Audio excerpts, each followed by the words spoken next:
Today, I'm going to explain the movie I Am Mortal, released in the year 2021. The year is 2235, and humans have achieved immortality and are now living in the futuristic city of Alessandria. The narrator of our story, Logos, explains how after multiple disasters, a scientist has created a perfect world for humans. Logos' life is about to change, as he will soon be receiving the gift of immortality and will thereafter be frozen in time.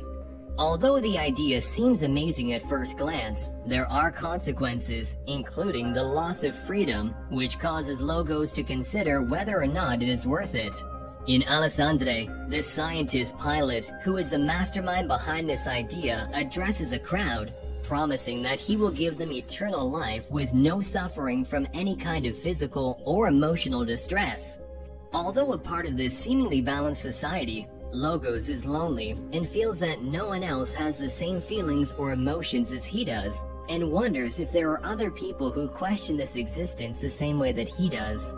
Logos is then approached by a girl named Sanita, who gives him a device to communicate and promises to answer all his questions before quickly disappearing into the crowd so no one will know about this interaction. Despite her efforts, the scene is captured by security cameras monitored by Amoros, who becomes suspicious of their behavior. Amoros contacts Akei, a guard in training, and takes her to meet Pilot to discuss Logos' meeting with Sanita. At Logos and Sanita's next meeting, Akei attempts to spy on them but can't find any information from their conversation.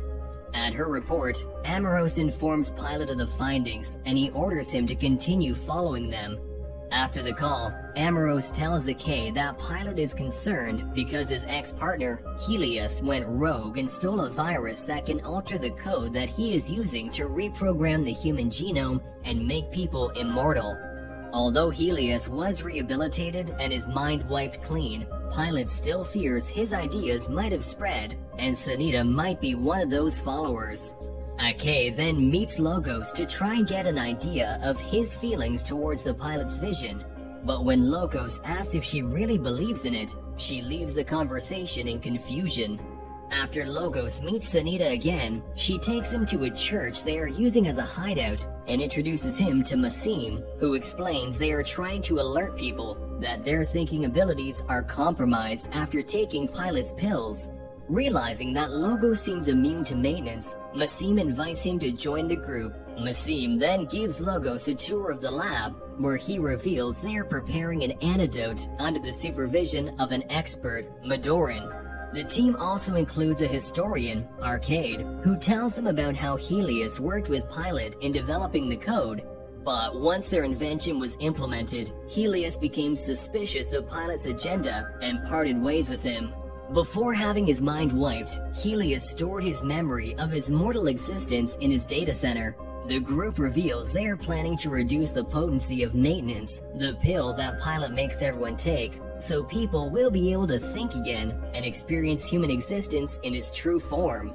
Meanwhile, Pilot talks to his artificial assistant Amanda about how Helios believed every mortal individual had a soul and was sent to Earth for a purpose, while Pilot thought the human body was just a machine that can be redesigned to live forever. The next day, Logos has a short interaction with Akei where she asks whether he takes the maintenance, but he refuses to answer. Later, in his meeting with Massim and the group, Sanita tells him they want to infiltrate the maintenance supply facility, but have found it is impossible without help from the inside. Logos thinks Akei might be the person to help and meets her at her workplace to continue their conversation about taking maintenance. But it is cut short due to an interruption from her colleagues, Surya and her twin sister. Amoros later calls Akei to ask the reason behind Logos' visit, but she assures him he only wanted to know if she takes maintenance too or not. Akei then asks Amoros if he has ever thought about what it feels like to not be on maintenance and to experience the mind in its uncontrolled state. But he reveals he is content with his life and believes questioning Pilot's agenda would be a disrespect to his service. On seeing Akei again, Logos takes her to the group where they meet Gergut, a chef who improvises maintenance intake to make it taste better. Masim also welcomes Akei into the facility and explains Helios's concept that humans were born to die.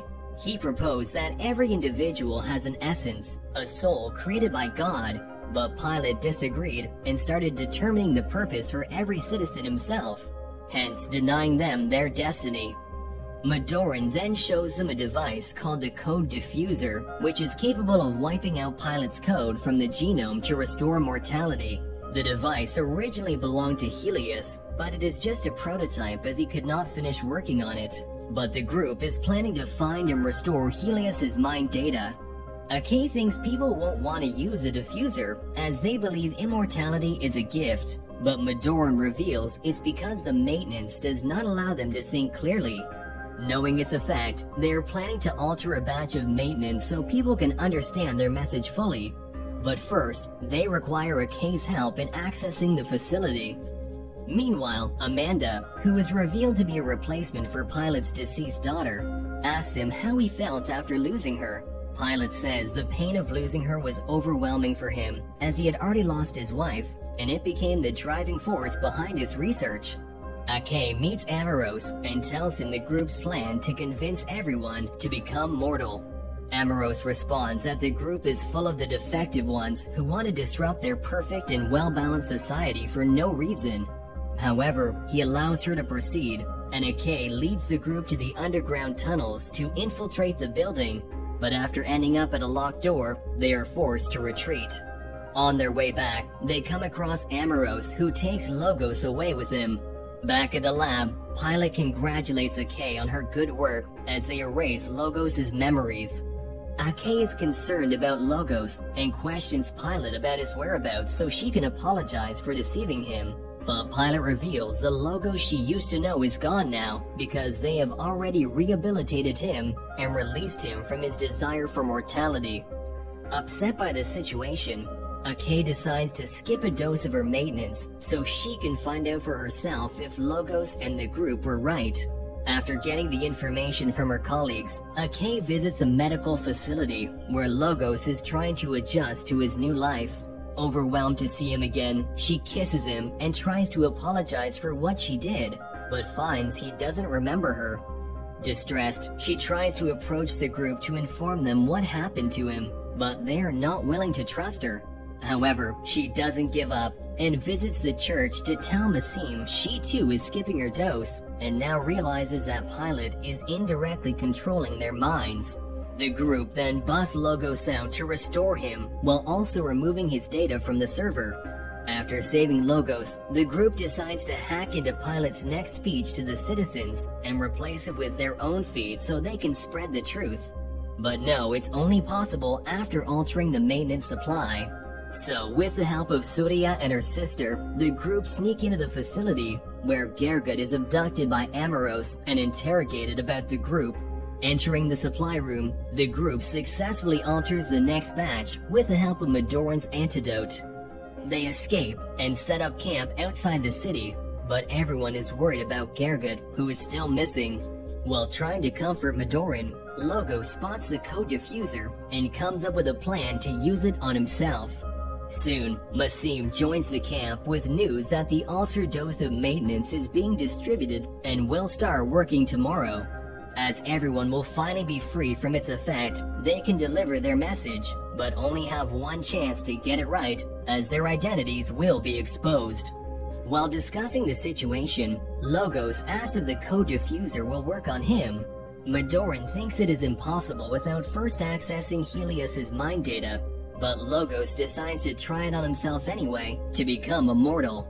This decision upsets Akei, but Logos convinces her that he wants to experience life in its true essence, where he has to make the most of the limited time he has. When Logos uses the diffuser on himself, he passes out.